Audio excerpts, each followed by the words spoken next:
പേര് നീതു. ഞാൻ പത്തനംതിട്ട ജില്ലയിൽ നിന്ന് വരുന്നു.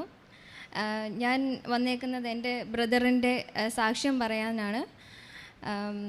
യാദൃശ്ചികമായിട്ട് ഞാൻ എറണാകുളത്ത് ഒരു ഇൻസ്റ്റിറ്റ്യൂഷനിൽ പഠിക്കുമ്പോഴാണ് എനിക്ക് കൃപാസനത്തിലെ ഒരു ന്യൂസ് പേപ്പർ കിട്ടുന്നത്. ആദ്യം അതിൽ എനിക്ക് ഒത്തിരി ഇൻട്രസ്റ്റ് ഒന്നും ഇല്ലായിരുന്നു. അത് കാരണം മടക്കി ഞാൻ എൻ്റെ ബുക്കിൽ വയ്ക്കുമായിരുന്നു. പക്ഷേ ഒരു ദിവസം എനിക്ക് തോന്നി ഞാൻ എടുത്ത് വായിച്ചു. അത് കഴിഞ്ഞ് ഞാൻ യൂട്യൂബിൽ കയറി ഒരുപാട് ഇവിടുത്തെ ആരാധനയെക്കുറിച്ചും അതുപോലെ തന്നെ സാക്ഷ്യങ്ങളുമൊക്കെ കാണാൻ തുടങ്ങി. അത് കഴിഞ്ഞ് പഠിത്തമൊക്കെ കഴിഞ്ഞ് ഞാൻ വീട്ടിൽ വന്നു. ഇത് എൻ്റെ ഹസ്ബൻഡിൻ്റെ ഏറ്റവും അടുത്ത സുഹൃത്താണ്. ഇവർ ഞങ്ങളുടെ വീട്ടിലൊക്കെ വരുന്നതാണ്. അതുപോലെ തന്നെ ഒരു ദിവസം എന്നെ വിളിച്ചിട്ട് പറഞ്ഞു, ചേട്ടൻ ബിസിനസ് ആവശ്യത്തിന് ഡൽഹിയിൽ പോയപ്പോൾ അവിടെ വെച്ച് കൊറോണ കൂടുകയായിരുന്നു. ഹോസ്പിറ്റലിൽ അഡ്മിറ്റായി, ഓക്സിജൻ കൊടുത്തു. ആദ്യം ബൈപ്പാപ്പിലായിരുന്നു. അത് കഴിഞ്ഞ് പിന്നെ ഇൻറ്റുബേറ്ററിലോട്ട് മാറ്റേണ്ട ഒരവസ്ഥ വന്നു. എൻ്റെ ഹസ്ബൻഡ് വിളിക്കുമ്പോഴത്തേക്കും ഞാൻ പറയുമായിരുന്നു, ഞാൻ പ്രാർത്ഥിക്കുന്നുണ്ട്, ചേട്ടന് ഒരു കുഴപ്പവും വരത്തില്ല, ഞാൻ ഇവിടുത്തെ കൃപാസനത്തിലെ മാതാവിനോടാണ് പ്രാർത്ഥിക്കുന്നത്, അമ്മ ഒരുപാട് അത്ഭുതങ്ങൾ നടത്തുന്നതാണെന്ന്. അങ്ങനെ പിന്നീട് വിളിക്കുമ്പോൾ എന്നും ഞാൻ അന്വേഷിക്കും ചേട്ടൻ്റെ കാര്യങ്ങൾ. അപ്പം പറയും കുഴപ്പമൊന്നുമില്ല, ബെറ്ററാണ് എന്ന്. ഞാൻ ഒരുപാട് വിശ്വസിച്ചിരുന്നു അത് ഇവിടുത്തെ അമ്മ ഞാൻ പ്രാർത്ഥിക്കുന്നത് കൊണ്ട് ആണെന്ന് എനിക്ക് ഉള്ളിലൊരു വിശ്വാസമുണ്ടായിരുന്നു. പിന്നെ എൻ്റെ ഉള്ളിൽ തോന്നി, നമ്മൾ പ്രാർത്ഥിക്കുന്നുണ്ട്, അത് നമ്മൾ മാത്രം അറിഞ്ഞാൽ പോരല്ലോ, അവരും കൂടെ അറിയണ്ടേ. അമ്മയുടെ സാന്നിധ്യത്തിലാണ് ചേട്ടന് ഇത്രയും പെട്ടെന്നൊരു സൗഖ്യം കിട്ടിയതെന്ന്. അപ്പം ഞാൻ മനസ്സിൽ അമ്മയോട് പ്രാർത്ഥിച്ചു, അവർക്കും കൂടി മനസ്സിലാകുന്ന രീതിയിൽ അമ്മേ എന്തെങ്കിലും ഒന്ന് നീ ചെയ്തു തരണേ എന്ന്. പിറ്റേ ദിവസം ഹസ്ബൻഡ് വിളിച്ചപ്പോഴത്തേക്കും പറഞ്ഞു, ചേട്ടൻ്റെ കണ്ടീഷൻ വളരെ മോശമാണ്, പിന്നെയും പെട്ടെന്ന് കൂടി, വീണ്ടും വെൻറ്റിലേറ്ററിലാക്കി, അതുപോലെ തന്നെ ന്യൂമോണിയ ഉണ്ട്, ബ്ലീഡിങ്ങും ഉണ്ട് എന്നൊക്കെ. അന്ന് പറഞ്ഞു സാരമില്ല, എല്ലാം ശരിയാകും, കുഴപ്പമൊന്നുമില്ലെന്ന്. അന്ന് വൈകിട്ട് ഞാൻ ചേച്ചിക്ക് മെസ്സേജ് വിട്ടു. ചേച്ചി പറഞ്ഞു ഒന്നും ആയില്ല, ഒന്നും പറയാറായിട്ടില്ലെന്നാണ് പറഞ്ഞതെന്ന്. പറഞ്ഞു ചേച്ചി വിഷമിക്കുമൊന്നും വേണ്ട, ഞാനൊരു പ്രാർത്ഥന അയച്ചു തരാം, അത് ഇവിടുത്തെ ഒരു പള്ളിയിലെ മാതാവിൻ്റെ പ്രാർത്ഥനയാണ്, അത് ചേച്ചി വിശ്വാസത്തോടു കൂടി ചേട്ടനെ കാണാൻ പോകുമ്പോഴത്തേക്കും ചേട്ടൻ്റെ ദേഹത്ത് കൈ വെച്ച് പ്രാർത്ഥിക്കണമെന്ന് പറഞ്ഞു. ആ സമയത്ത് ഞാൻ ഓൺലൈൻ ഉടമ്പടി എടുത്താണ് പ്രാർത്ഥിക്കുന്നത്. വെളുപ്പിനെ ഞാൻ 5:30 എണീറ്റ് പ്രാർത്ഥിക്കാറുമുണ്ട്. ചേച്ചിക്ക് മെസ്സേജ് അയച്ചു. എന്നും പിന്നീട് ഞാൻ ചേച്ചിയോട് എന്നും ചോദിക്കും, ചേച്ചി കൈ വെച്ച് പ്രാർത്ഥിച്ചോ എന്ന്. ഒരാഴ്ചയ്ക്കുള്ളിൽ ചേട്ടൻ ഒരു കുഴപ്പവും കൂടാതെ പൂർണ്ണ സൗഖ്യത്തോടെ ഇവിടെ വന്നു. അന്ന് ഞാൻ നേർന്നിരുന്നതാണ്, ഒരു കുഴപ്പവുമില്ലാതെ ഇവിടെ വന്നു കഴിഞ്ഞെന്നാൽ ചേട്ടനെയും കൂട്ടി അമ്മയുടെ അൾത്താരയിൽ വന്ന് ഞാൻ സാക്ഷ്യം പറഞ്ഞേക്കാമെന്ന്. ചേട്ടൻ ഇപ്പോൾ ഒരു കുഴപ്പവുമില്ല, പൂർണ്ണ സൗഖ്യത്തോടുകൂടി ഞങ്ങളുടെ ഒപ്പം എൻ്റെ കൂടെ സാക്ഷ്യം പറയാൻ വന്നിരിക്കുകയാണ്. ഇതാണ് എൻ്റെ ഒന്നാമത്തെ സാക്ഷ്യം. രണ്ടാമത്തേത് എൻ്റെ അമ്മയുടെ അസുഖത്തെക്കുറിച്ചായിരുന്നു.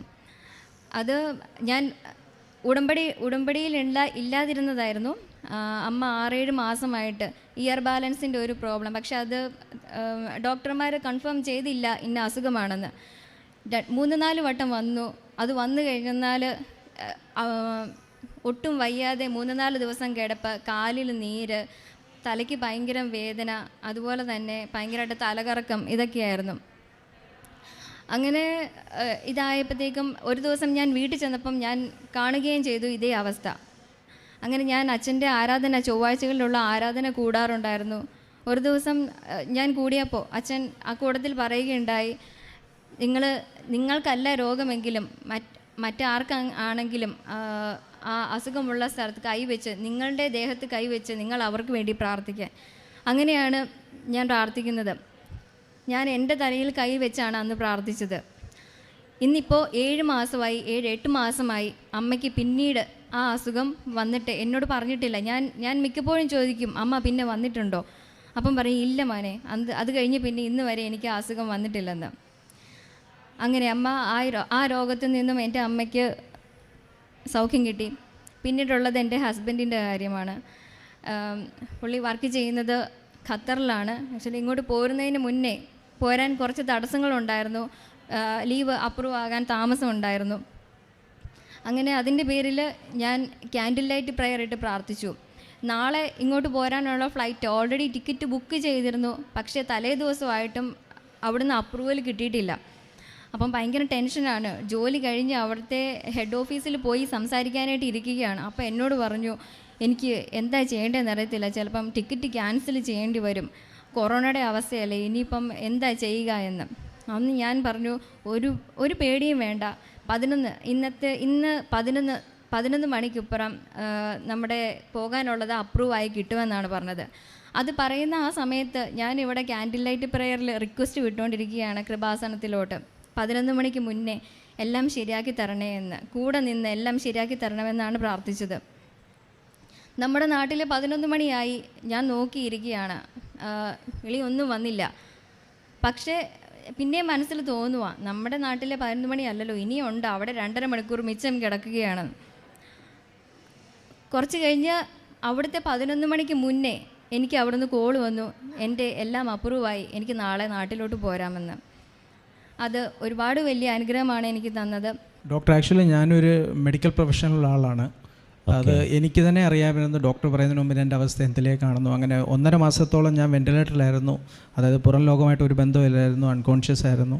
അത് കഴിഞ്ഞപ്പോഴും എനിക്ക് സ്വയം അറിയാമായിരുന്നു ഞാൻ എത്ര വെല്ലുവിളികളിൽ നിന്നാണ് കരകയറി വന്നതെന്നും അതിനുശേഷവും എനിക്കറിയാവുന്നത് ദൈവത്തിൻ്റെ കൃപയാണെന്നും. പിന്നെ അതുപോലെ തന്നെ അന്ന് എനിക്ക് തോന്നുന്നത്, അന്ന് എന്നെ ഒരച്ഛൻ വിളിച്ചു. ഞാൻ ഡിസ്ചാർജ് ആയി കഴിഞ്ഞപ്പം ആരാന്ന് പോലും എനിക്കറിയത്തില്ല. എന്നെ ജസ്റ്റ് വിളിച്ചിട്ട് സത്യജിത്താണോ എന്ന് ചോദിച്ചു. ഞാൻ പറഞ്ഞു അതെ അച്ഛാ. അപ്പോൾ പറഞ്ഞു, സത്യത്തെ ഒരുപാട് പേരുടെ പ്രാർത്ഥനയും നേർച്ചകളും കൊണ്ടാണ് ഇന്ന് നീ ഇവിടെ ഉള്ളത്. അത്രയും മാത്രം പറഞ്ഞ് അദ്ദേഹത്തിൻ്റെ ഫോൺ കട്ടായി. പിന്നെ അത് ആരാണെന്നോ എന്നെ എവിടെ നിന്നാണ് ആ കോൾ വന്നത് എനിക്കിന്നും അറിയത്തില്ല. അത് എന്തോ ഒരു ദൈവത്തിനായിട്ട് ഞാൻ കാണുന്നത്. കാരണം ഇത് എനിക്കത് പറയാൻ പറ്റുന്നത്, ഞാൻ പറഞ്ഞ പോലെ തന്നെ ഞാനും ഹോസ്പിറ്റലിൽ 10-15 വർഷം ജോലി ചെയ്താണ്. അതേ ഹോസ്പിറ്റലിലാണ് ഞാൻ യാദൃശ്യമായി ഡൽഹി ചെന്നതും അവിടെ അഡ്മിറ്റ് ആയതും. അവിടെ ഞാൻ ജോലി വിട്ടിരുന്നു 2 വർഷം മുമ്പ്. ബട്ട് അവിടെ തന്നെ ചെല്ലുകയും അവിടെ നിന്നൊരു 2 മാസത്തോളം ഞാൻ ആശുപത്രിയിൽ കഴിയുകയും ICUയിൽ കഴിയുകയും ചെയ്തിട്ടാണ് ഇന്ന് ഞാൻ ഇവിടെ നിൽക്കുന്നത്.